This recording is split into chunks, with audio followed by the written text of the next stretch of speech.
So నాలుగవ మాట, మనం ఈ నాలుగవ మాటకి చిన్న ప్రాముఖ్యత ఉందండి. ఎందుకంటే మొదటి 3 మాటలు, తర్వాత 3 మాటలు మనం చూస్తాము, మధ్యలో ఉన్న మాట ఇది నాలుగవ మాట.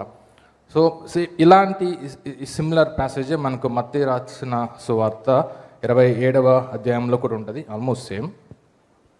సో కొంచెం డిఫరెంట్ సినారియో మనకు కనిపిస్తుంది. ఒక హిస్టారియన్స్, లూకాస్ అనే హిస్టారియన్, ఇందాక విస్లీ గారు కూడా చెప్పారు, అనేక మంది ఈ యొక్క సిలువను గురించిన చారిత్రక విషయాలు మనకి రాశారు, లైక్ లిఖితపూర్వకంగా రాశారు. సో లూకాస్ అనే ఒక చరిత్రకారుడు కూడా రాసింది ఏమిటంటే, ఇంచుమించుగా 9 గంటలకు, అంటే 6 గంటల నుంచి 9 గంటలకు యేసుప్రభు వారిని యెరూషలేము వీధుల్లో ఊరేగించారు. ఆ యొక్క భారమైన సిలువ యేసుప్రభు వారు మోసుకుని మొత్తం యెరూషలేము వీధుల్లో అంతలో ఊరేగించారు. ఊరించిన తర్వాత 9 గంటలు, ఇంచుమించు 9 గంటల సమయంలో ఆయనకి సిలువలోకి వేలాడదీశారు. ఆ 2 మేకులు చేతులకి, ఒక మేకు కాలుకి కొట్టిన తర్వాత వేలాడదీశారు సిలువకి. తీసిన తర్వాత మొదటి 3 మాటలు ఆయన 9 గంటల నుంచి ఇంచుమించు మధ్యాహ్న కాలం అంటే 12 గంటల వరకు ఆయన మాట్లాడిన తర్వాత ఇమ్మీడియట్గా ఒక విచిత్రమైన సంఘటన అక్కడ జరిగింది. ఏంటంటే మధ్యాహ్నము మొదలుకొని 3 గంటల వరకు, అంటే ఇంచుమించు 12 గంటల నుంచి 3 గంటల వరకు మొత్తం ఆ ప్రాంతం, ఆ దేశం అంతటా చీకటి కమ్మెను అని రాస్తుంది. చీకటి కమ్మెను. సో మనకి పగటి వేళ చీకటి వచ్చే సందర్భాలు మనకు చాలా ఉంటాయి. ఏంటంటే దట్టమైన మబ్బు ఉండొచ్చు, లేకపోతే మనం చాలాసార్లు చూస్తాం కదా సోలార్ ఎక్లిప్స్. ఈ ఎక్లిప్స్ వచ్చినప్పుడు, సూర్యగ్రహణం వచ్చినప్పుడు మనకి కొంత సమయం వరకు మనకి చీకటి కమ్ముతుంది. కానీ 3 గంటల వరకు చీకటి కమ్మే ఆ యొక్క సందర్భము మనం ఎక్కడ చూడలేదు. మనం పాత నిబంధనలో చూస్తాము, సూర్యుడిని చంద్రుడిని స్తంభింపచేసను అనేది, ఒక రోజు అంతయు స్తంభింపచేసిన రాశారు. కానీ ఇలాగా చీకటి కమ్మెను అని ఎక్కడ మనకి కనిపించట్లేదు, మనం చూసుకున్న పాత నిబంధనలు కానీ ఇంకెక్కడైనా సరే. సో చరిత్రకారులు రాసేది ఏంటంటే ఇది కొంచెం డిఫరెంట్. అంటే ఎందుకు ఈ చీకటి వచ్చింది అని కొంచెం స్టడీ చేసిన తర్వాత మనం ఈ యొక్క లేఖన భాగంలో చీకటిని ఏ రకంగా మనం చూడొచ్చు, అది దేనికి సాదృశ్యము, చీకటి దేనికి సాదృశ్యం అని మనం కొంచెం పరిశీలిస్తే మనకు కొన్ని కారణాలు కనిపిస్తాయి. మొదటిది ఏంటంటే రోమీలకు రాసిన పత్రిక 8వ అధ్యాయము 22వ వచనము చూస్తే, రోమన్స్ 8, సృష్టి యావత్తును ఇది వరకు ఏకగ్రీవముగా మూలుగుచు ప్రసవ వేదన పడుచున్నదని ఎరుగుదుము. సృష్టి అంతా కూడా అంట ప్రసవ వేదన పడుచున్నదంట. అంటే ముందు భాగాలు కూడా మనం చూస్తే ఆ సృష్టి ఏ రకంగా రియాక్ట్ అవుతుంది అంటే, అది దేవునికి కానీ మనుషులకి కానీ ఏ రకంగా రియాక్ట్ అవుతుంది. ముఖ్యంగా సృష్టించిన సృష్టికర్త అక్కడ వేదన పడుతుంటే సృష్టి ఏ రకంగా రియాక్ట్ అవుతుందంటే ఒక ప్రసవ వేదన పడుతున్నట్టు మనం చూస్తాం ఇక్కడ. So response from the nature is that తను సృష్టించిన సృష్టికర్త అక్కడ వేదన పడుతున్నదని ఆ సృష్టి లిఖితపూర్వక మనకు చూడలాగా మనకు తెలియజేస్తుందంట. అది it's the response from the nature. ఆ యొక్క డార్క్నెస్ అనమాట. నేను నా యొక్క సృష్టికర్త ఇలాగ బాధపడటం చూడలేకపోతున్నాను అని తనకు తాను ఒక ముసుగు వేసుకున్నట్టు సృష్టి మనకి ఇక్కడ కనిపిస్తుంది అనమాట. అదే ప్రసవ వేదన. సో దిస్ ఫస్ట్, ఆ రకంగా మనం సృష్టి యొక్క రెస్పాన్స్ని చూడవచ్చు. రెండవ డార్క్నెస్ అంటే చీకటి మనకి ఏ రకంగా కనిపిస్తుందంటే రాత్ ఆఫ్ గాడ్, దేవుని యొక్క ఉగ్ర రూపాన్ని తెలిసేటట్టు చూపిస్తుంది. దీనికి సాదృశ్యంగా మనకి ఎక్కడ ఉంటుందంటే పాత నిబంధన గ్రంథము నిర్గమాకాండంలో 10వ అధ్యాయము 21-20 మనకు తెలిసిన ప్యాసేజెస్ అవన్నీ. మోషే గారు ఫరో దగ్గరికి వచ్చిన తర్వాత ఆయన మాకు బందీగా ఉండే ఆ ఇజ్రాయేలర్స్ అందరినీ కూడా విడిపించమని కోరుకున్న తర్వాత ఏమవుతుంది, ఆయన చాలా కఠినపరుస్తారు. ఎవరు? ఫరో గారి హృదయం చాలా కఠినపరచబడుతుంది. తర్వాత ఎంత అడిగినా సరే ఆయన ఇజ్రాయెలర్స్ని వదలకపోయేసరికి దేవుడు కొన్ని పెస్టిలెన్సెస్ అంటే కొన్ని తెగుళ్లను, కొన్ని ప్లేగ్ను మనకి ఆ ఐగుప్తు దేశంలోకి వదిలినట్టు మనం చూస్తాం. అదే క్రమంలో మొదటి 8 తెగుళ్ళు అయిన తర్వాత ఇప్పుడు మనం చదవబోయేది 9వ తెగులు 21వ అధ్యాయము. అందుకు యెహోవా మోషేతో ఆకాశము వైపు నీ చెయ్యి చాపుము, ఐగుప్తు దేశము మీద చీకటి చేతికి తెలియనంత చిక్కని చీకటి కమ్ముననెను. మోషే ఆకాశము వైపు తన చెయ్యి ఎత్తినప్పుడు ఐగుప్తు దేశం అంతయు 3 దినములు గాఢాంధకారమయ్యెను. 3 దినములు గాఢాంధకారమైన తర్వాత 3 దినములు ఒకరినొకడు కనుగొనలేదు. ఎవడును తానున్న చోట నుండి లేవలేకపోయెను. అయినను ఇశ్రాయేలీయులకందరికీ వారి నివాసములలో వెలుగుండెను. సో చీకటి, ఈ డార్క్నెస్ అనేది మనకి ఏ రకంగా చూడొచ్చు అంటే దేవుడి యొక్క ఉగ్రం, దేవుడి యొక్క కోపం ఐగుప్తు దేశం మీద తన యొక్క ప్రజలను ఆయన వదలట్లేదు, ఫ్రీ చేయట్లేదు. కాబట్టి ఆయన ఈ యొక్క చీకటిని, తన కోపాన్ని ఒక ఉద్దేశపూర్వకంగా మనం ఐగుప్తు దేశంలోకి ఇచ్చినట్టు చూడగలుగుతున్నాం. ఆ యొక్క చీకటి ఎంత తీవ్రంగా ఉందంటే నుంచినట్టు ఉన్నాడంట, కూర్చుని కూడా పైకి లేవలేపాడంట, పక్కన కూడా తెలియలేదంట. సో దేవుని యొక్క కోపము మనకి ఈ చీకటి రూపంలో మనకి చూస్తున్నాము. అదే కాకుండా ఐగుప్తు దేశంలోకి కాకుండా ఇశ్రాయేలీయుల మీద కూడా ఇలాంటి చీకటి ఒకటి వస్తుందని మనం చూస్తాం. అదే మనకి ఆమోసు గ్రంథము 8వ అధ్యాయము. సో 8వ అధ్యాయం 9వ వచనము మనము ఈ పాసేజ్ అంతా చూస్తే గనక ఇశ్రాయేలీయుల మీదకి దేవుడు ఏ రకమైన వాళ్ళని పాటించినందుకు ఏ రకమైన కార్యాలు చేస్తారో మనకి పైనుంచి కిందికి వివరిస్తూ 9వ అధ్యాయంకి వచ్చేసరికి ప్రభువైన యెహోవా సెలవిచ్చినది ఏమనగా, ఆ దినమున నేను మధ్యాహ్న కాలమందు సూర్యుని అస్తమింపజేయుదును, పగటి వేళను భూమికి చీకటి కమ్మజేయుదును. నేను చాలా విషయాలు చెప్తున్నాను, ఇన్ని విషయాలు చెప్తున్నా సరే మీరు మీ యొక్క హృదయాన్ని కఠినపరచబడి నేను చెప్పింది చేయట్లేదు. అలా చేయలేనందున నేను కూడా ఏ విధంగా అయితే ఐగుప్తు దేశంలో ఆ రకంగా నా యొక్క ఉగ్రాన్ని మీ వైపు చూపించానో అదే రకంగా మీ మీద కూడా పగటి వేళ చీకటిని నా యొక్క ఉగ్రం కోపంలా మీకు ప్రదర్శిస్తాను అని ఇక్కడ ఇశ్రాయేలీయులకు చెప్తున్నారు. అదే కాకుండా చీకటిని మనము మెటాఫర్ అంటే సాదృశ్యము, దేనికి సాదృశ్యంగా చూడొచ్చు అంటే పాపానికి సాదృశ్యంగా చూడొచ్చు. ఇక వచ్చిన మనము రోమికి రాసిన పత్రిక 13వ అధ్యాయము 12లో మనం చాలా క్లియర్గా చూస్తాము. చీకటిని రాత్రి చాలా గడిచి పగలు సమీపముగా ఉన్నది గనుక మనము అంధకార క్రియలను విసర్జించి తేజస్ సంబంధమైన యుద్ధోపకరణములను ధరించుకొందుము. సో అంధకార క్రియలు అంటే చీకటిలో చేసే పనులను మనం ఏం చేస్తున్నాము, పాపముతోటి సాదృశ్యంగా చూస్తున్నాం. ఇట్స్ ఎ మెటఫర్, అంటే చీకటిని మనము పాపముతోటి చూస్తాం అన్నమాట. సో ఈ యొక్క దట్టమైన చీకటి మనకి అప్పుడు 12 గంటల నుంచి 3 గంటల వరకు యేసుక్రీస్తు వారు సిలువలో వేడాలన్న ఆ సందర్భంలో మనం చూస్తున్నాము. దేని సాదృశ్యము, ఒకటి సృష్టి యొక్క రెస్పాన్స్కు సాదృశ్యంగా చూస్తున్నాము, రెండవది దేవుడి యొక్క కోపం, దేవుడి యొక్క ఉగ్రానికి సాదృశ్యంగా చూస్తున్నాము, అదే కాకుండా పాపానికి సాదృశ్యంగా చూస్తున్నాము. సో మన యొక్క పాసెస్కి తిరిగి వస్తే మార్కు రాసిన సువార్త. సో అలాగా దట్టమైన చీకటి మనకు కమ్మిన తర్వాత ఇంచుమించు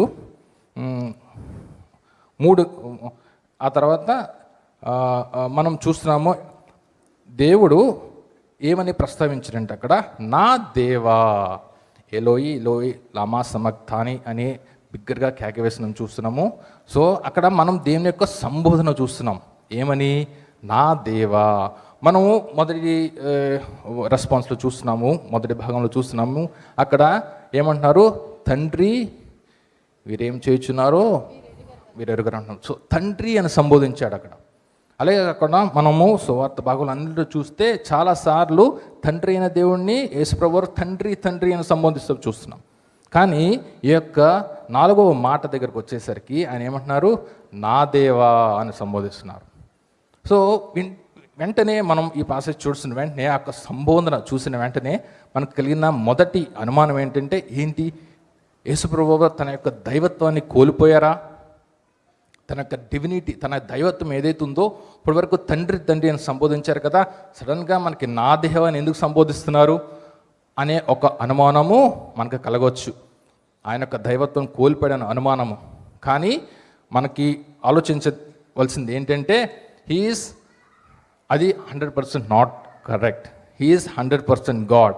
ఎందుకంటే ఆయన యొక్క దైవత్వము, ఆయన యొక్క డివినిటీ గనుక ఆయనలో లేకపోతే, ఆయన ఆ యొక్క బలి పశువుగా, యొక్క బలి ఏదైతే గొర్రెపిల్ల ఎలాగైతే చనిపోతుందో ఆ యొక్క బలి పశువుగా ఆయన అక్కడ శిలువలో మరణించే అర్హత కూడా ఉండదు.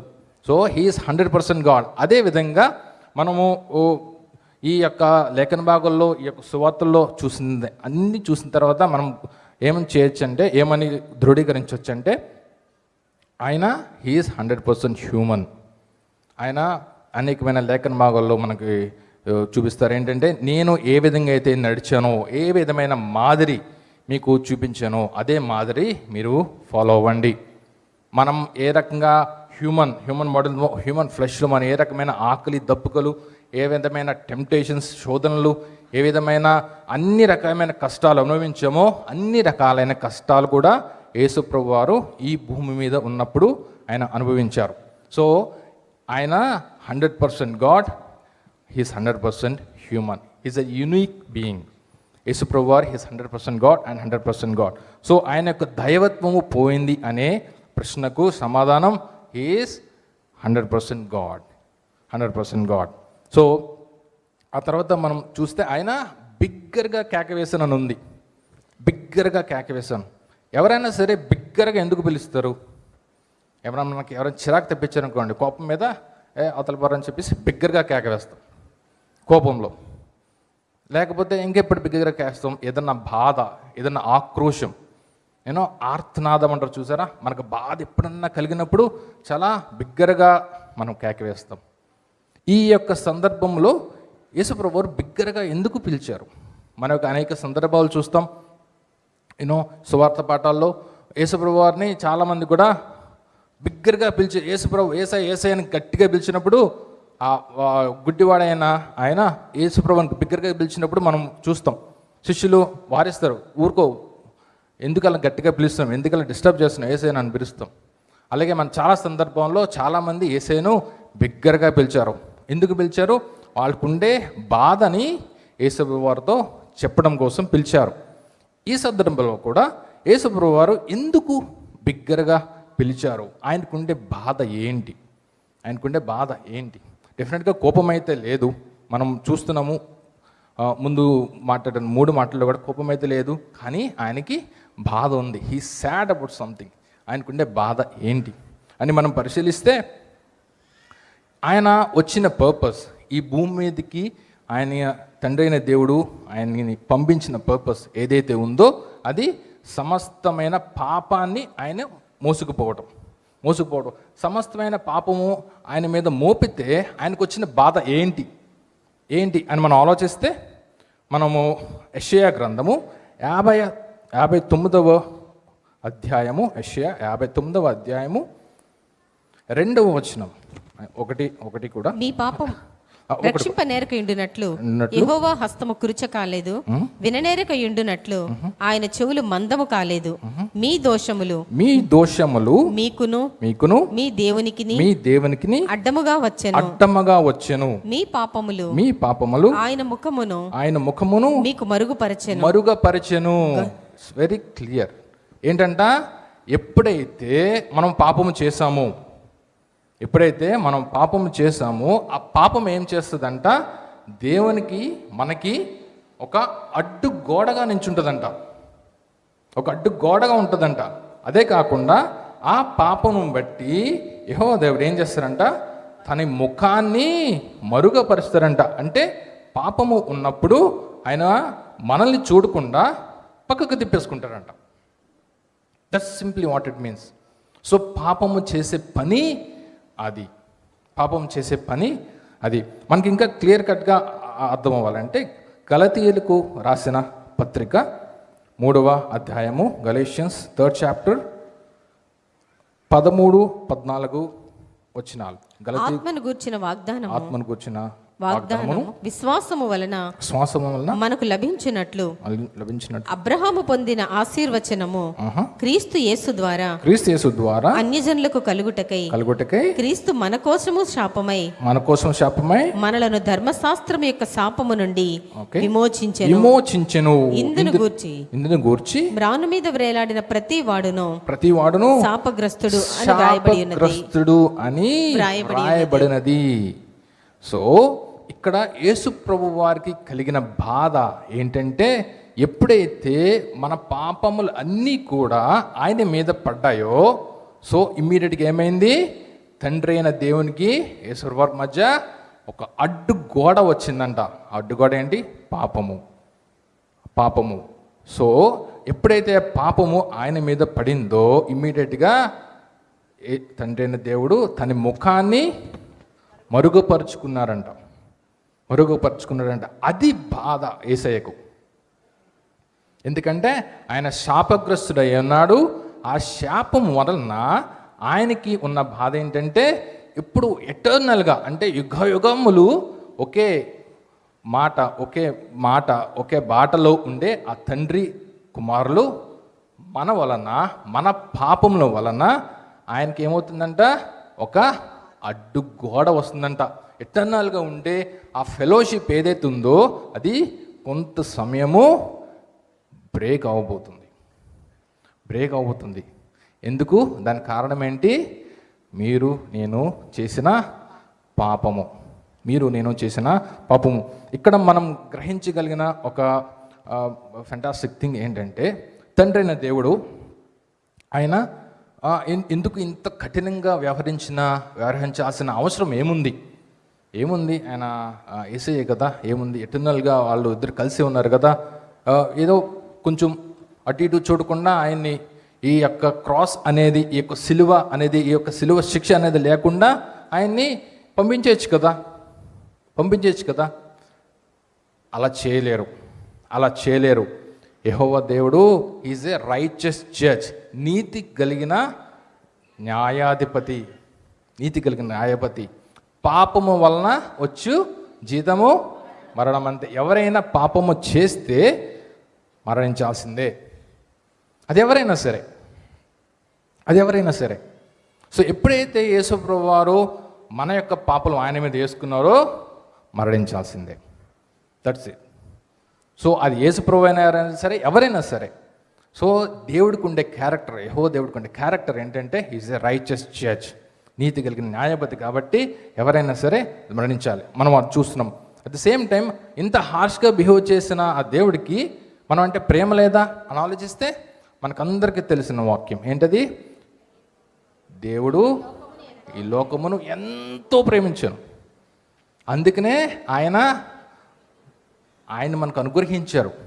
ఆ యొక్క వాక్యం చూస్తే, యోహాను సువార్త 3:16 చూస్తే, ఆయన మన కోసం యేసయ్యను మనకు అనుగ్రహించారు. ఆయన మనం చాలా ప్రేమిస్తున్నాడు, అందుకనే మన కోసం అనుగ్రహించారు. అట్ ద సేమ్ టైం యేసు ప్రభువానికి యెహోవా దేవుడు ఇచ్చిన బాధ్యత ఏంటి?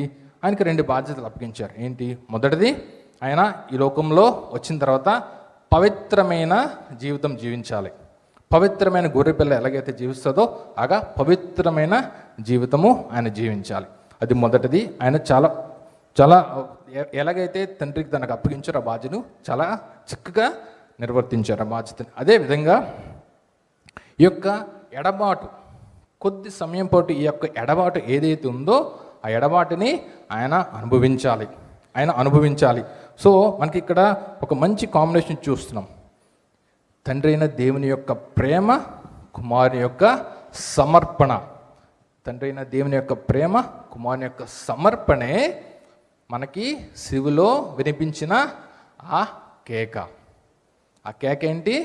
నా దేవా నువ్వేలా నన్ను చేయి విడిచితివి అనే ఒక కేక. నీ యొక్క తండ్రి యొక్క ప్రేమ, కుమారుని యొక్క సమర్పణ ద్వారా ఆ కేక వినిపించింది. నేను ఒక చిన్న స్టోరీ చెప్పి నేను నా సందేశాన్ని ముగింపులోకి ఇది స్టోరీ కాదు, యథార్థంగా జరిగిన సంఘటన. చాలామంది ఇది మనం చాలాసార్లు ఒక స్కిట్గానో లేకపోతే ఒక వీడియోగానో మనం చూస్తున్నాం, కానీ ఇది యథార్థంగా జరిగిన ఒక సంఘటన. ఒక దేశంలో ఒక తండ్రి ఒక కూతురు ఉన్నారంట. తండ్రి చాలా ఉన్నతమైన జాబ్ చేస్తూ ఉన్నారు, కూతురు టీనేజర్, అరౌండ్ 14-15 ఇయర్స్ అనమాట. ఈ యొక్క తండ్రి అనేక సార్లు తన బిడ్డకు అనేసార్లు వారించారు. ఏమంటే బిడ్డ చాలాసార్లు నేను డ్రైవింగ్ నేర్చుకోవాలి, నేను డ్రైవింగ్ చేసేస్తాను అని చెప్పేసి తను ఎప్పుడు కూడా డ్రైవ్ చేస్తానని అడుగుతూ ఉండేదంట. అడుగుతూ ఉండేసరికి తండ్రి చాలాసార్లు వారించారు, వద్దు వద్దు అని వారించారు. ఒకానొకప్పుడు ఏమైందంటే తండ్రికి చెప్పకుండా తను ఆ కార్ కేసు తీసుకుని బయటికి వెళ్ళిపోయిన తర్వాత తనకు డ్రైవింగ్ లైసెన్స్ లేదు, సో అనేకమైన ప్రాబ్లమ్స్ వస్తాయని చెప్పేసి తండ్రి తనకు చెప్పకుండా వెళ్ళిపోయిన కూతుర్ని కోసం దగ్గరలో ఉండే పోలీస్కి, ఆయన చాలా ఉన్నతమైన జాబ్లో ఉన్నారు కాబట్టి తనకు తెలిసిన కాంటాక్ట్స్ అందరి ద్వారా ఆయన సంపాదించి తన కూతురు ఎక్కడుందో చూడమని చెప్పారు. ఇంతకీ కూతురు కోసం అన్వేషించిన తర్వాత ఆయనకు తెలిసిన విషయం ఏంటంటే, ఈ కూతురు ఆ యొక్క కారు తీసుకెళ్ళిన తర్వాత తను గ్రహించిన విషయం ఏంటంటే ఆ కారు యొక్క బ్రేక్స్ ఫెయిల్ అయ్యాయి. ఎన్నోసార్లు తన కూతురికి డ్రైవ్ చేయొద్దు అని చెప్పిన తర్వాత కూడా తను తినకు చెప్పకుండా ఆ కార్ తీసుకెళ్ళిన తర్వాత ఆ బ్రేక్స్ ఫెయిల్ అవడంతో ఏం చేసిందంటే తను వెళ్ళి ఒక మనిషిని తను డాష్ ఇచ్చి తర్వాత ఒక చెట్టుకు గుద్దుకుని ఆగిపోయిందంట. ఆగిన తర్వాత ఆబ్వియస్గా పోలీసులు వెళ్ళారు, అరెస్ట్ చేశారు. ఈ యొక్క పాపని అరెస్ట్ చేసిన తర్వాత జడ్జిమెంట్ దగ్గరికి కూర్చోబెట్టారు. బోన్లో కూర్చోబెట్టిన తర్వాత అక్కడ తెలిసిన విషయం ఏంటంటే ఆ జడ్జిమెంట్ ఇచ్చే ఆ యొక్క పర్సన్ ఎవరంటే తన యొక్క తండ్రి మాత్రమే, తన యొక్క తండ్రి. సో ఆబ్వియస్గా తన మీద అనేకమైన అఫెన్సెస్ మోపబడ్డాయి. ఆయన లైసెన్స్ లేకుండా తను డ్రైవ్ చేసింది, అదే కాకుండా అనేకమైన ట్రాఫిక్ డిస్టర్బెన్స్ కలిగించింది, అదే కాకుండా ఒక మనిషికి నష్టం కలిగించింది. ఇన్ని నేరాలు ఆమె మీద మోపబడిన తర్వాత తండ్రి అక్కడ కూర్చునే ఆ జడ్జ్ ఏం చేశారంటే అన్నీ కూడా అంగీకరించి ముందు తను లైసెన్స్ లేకుండా డ్రైవ్ చేసినందుకు ఒక 100 పౌండ్లు, ఆ తర్వాత ట్రాఫిక్ అంతా డిస్టర్బెన్స్ కలిగించినందుకు ఒక 100 పౌండ్లు, అదే కాకుండా ఒక మనిషికి నష్టం కలిగజేసిన తర్వాత ఆవిడికి ఒక 10 కొరడా దెబ్బలు శిక్ష విధించారంట. విధించిన తర్వాత ఆబ్వియస్గా తను అప్పుడు బిడ్డ ఆలోచించిన ఇదేంటంటే, నేను మా నాన్నని ఎంతో ప్రేమించాను, ఆయన కూడా నన్ను ఎంతో ప్రేమిస్తాడని అనుకున్నాను, కానీ ఇంత భయంకరంగా నా మీద శిక్ష వేస్తారని నేను అనుకోలేదు అని ఆ బిడ్డ రియలైజ్ అయ్యి ఆ తండ్రిని హేట్ చేయడం మొదలుపెట్టిందంట.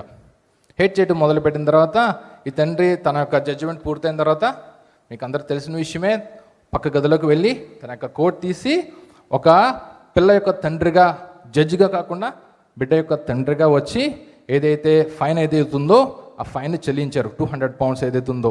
సో ఈ పాప ఇప్పటి వరకు తను అనుకున్నది చాలా తప్పని తెలుసుకుని చాలా ఆనందపడింది. కానీ ఆ క్రోడ దెబ్బలు ఉన్నాయి, ఆ క్రోడ దెబ్బలు 10 క్రోడ దెబ్బలు కొట్టాలి. సో ఆబ్వియస్గా ఆ క్రోడ దెబ్బలు కొట్టి ఆయన పిలిచిన తర్వాత ఆయనకి జడ్జి గారి కూతురు ఎలా కొట్టాలి ఆయనకి అర్థం కాకపోయేసరికి ఏం పర్లేదు నీ యొక్క బాధ్యతను నిర్వర్తించు అని ఆయనకి ధైర్యం చెప్పిన తర్వాత ఆయన గట్టిగా కళ్ళు మూసుకుని కొరడ దెబ్బలు కొట్టడం స్టార్ట్ చేసిన తర్వాత 10 అయిన తర్వాత ఆయన ఓపెన్ చేసి చూసేసరికి ఏమైంది, ఆ బిడ్డను ఈ తండ్రి అమాంతం కౌగలించుకుని ఏదైతే కొరడ దెబ్బలు ఉన్నాయో అవి ఆయన భరించాడు. This exactly what happened on the cross of Calvary. మనం తప్పు చేశాము, కానీ ఆ తప్పు యొక్క శిక్షను యేసుప్రభు వారు భరించారు. ఈ యొక్క రియలైజేషన్ అంటే మనం చాలాసార్లు ఇది చెప్పుకుంటున్నా సరే అది మన యొక్క మనసులోకి ఎంత దృఢంగా అయితే వెళ్తుందో మన యొక్క రెస్పాన్స్ అంత దృఢంగా ఉంటుంది. మనం ఎప్పుడులాగా లైట్గా ఉంటే లైట్గానే ఉంటుంది. యేసు ప్రభువారు మనము వీఆర్ సిన్నర్స్, మనం పాపులుగా ఉన్నప్పుడు కూడా మనం రక్షించబడతాము అని ఆయన నీ కోసం నా కోసం ఆ యొక్క శిలువలో మరణించారు. ఈ యొక్క ఎడబాటుని ఎటర్నల్గా ఒకటై ఉన్న తండ్రి కుమారులు మన కోసము ఆ యొక్క ఎడబాటుని వాళ్ళు భరించారు. సో అన్ని పాసెస్ లాగా ఈ పాసెస్లో కూడా ఒక గ్రూప్ ఆఫ్ పీపుల్ ఉన్నారు. ఎవరాళ్ళు చూడండి ఒకసారి మళ్ళీ మార్కు సువార్తకు రండి. మార్కు సువార్త సేమ్ అదే 15వ అధ్యాయము 35వ వచనం. దగ్గర నిలిచిన వారిలో అందరు దగ్గరే నిల్చున్నారంట. యేసు ప్రభువు అక్కడ మాట్లాడుతున్నారు, అక్కడ వేలాడుతున్నారు, వీళ్ళందరూ దగ్గరే నిల్చున్నారు. దగ్గర నుంచి ఏం చేస్తున్నారు? కొందరు ఆ మాటలు విని ఇదిగో ఏలియాను పిలుచుచున్నాడనిరి. ఒకడు పరిగెత్తుకుపోయి ఒక స్పంజి చిరకలో ముంచి రెల్లున తగిలించి అతనికి త్రాగనిచ్చి తాళుడి ఏలియా వీని దింపవచ్చునేమో చూతుమనెను. మీకు మత్తయి రాసిన సువార్తలు ఇంకా బాగా డిస్క్రైబ్ చేస్తారు. ఏంటంటే ఇక్కడ కూడా ఒక గ్రూప్ ఆఫ్ పీపుల్ ఉన్నారంట. ఇక్కడ ఒక కాస్మిక్ డ్రామా, అంటే ఎటర్నల్గా మన యొక్క పాప క్షమాపణకే ఒక ప్రక్రియ జరుగుతుంది. ఎంతో ఉన్నతమైనది. ఇది ఆల్మోస్ట్ 2020 సంవత్సరాల క్రితం జరిగినా సరే మనం ఇప్పటికీ దాని గురించి మాట్లాడుకుంటున్నాము, ఇంకా మాట్లాడుకుంటూనే ఉంటాము యేసుప్రభువు వచ్చేంత వరకు. అంత పెద్ద కాస్మిక్ డ్రామా అక్కడ జరుగుతుంటే అక్కడ ఒక గ్రూప్ ఆఫ్ పీపుల్ ఉన్నారు. చాలా క్యాజువల్గా ఉండి ఏం చేస్తున్నారంట? వాళ్ళు చూస్తున్నారంట. ఏం చూస్తున్నారు? చోద్యం చూస్తున్నారంట. ఈయన ఎలోయి అంటే ఇదిగో ఏలియని పిలుస్తున్నాడు, ఏలియా వచ్చి ఈయనేం రక్షించడమో చూద్దాం అని చోద్యం చూస్తున్నారంట. దేవుడు మనకు నేర్పించే లైఫ్ లెసన్ ఏంటంటే, ఇప్పటి వరకు నువ్వు చాలాసార్లు విన్నావు, యేసుప్రభుని కూర్చుని విన్నావు, యేసుప్రభుని కూర్చుని సువార్తను విన్నావు. నీ యొక్క రెస్పాన్స్ ఎలా ఉంది? యేసుప్రభు వారిని రక్షించారని నీ హృదయంలో నమ్మి విశ్వసించి నీ యొక్క పాప క్షమాపణ అడిగి రక్షింపబడ్డావా? లేకపోతే పక్కనే ఉండే గ్రూప్ ఆఫ్ పీపుల్లో చూస్తున్నారు కదా, అలాగే ఉన్నావా? This is the biggest question God is asking you today for each and every person. నీ యొక్క రెస్పాన్స్ ఏంటి? రక్షింపబడ్డావా? సో దేవునికి స్తోత్రం. రక్షణలో నువ్వు ఇంకా ముందుకు వెళ్ళాలి. నాకు ఇంకా టైం ఉంది అనుకుని నీ హృదయాన్ని కఠినపరుచుకుంటున్నావా?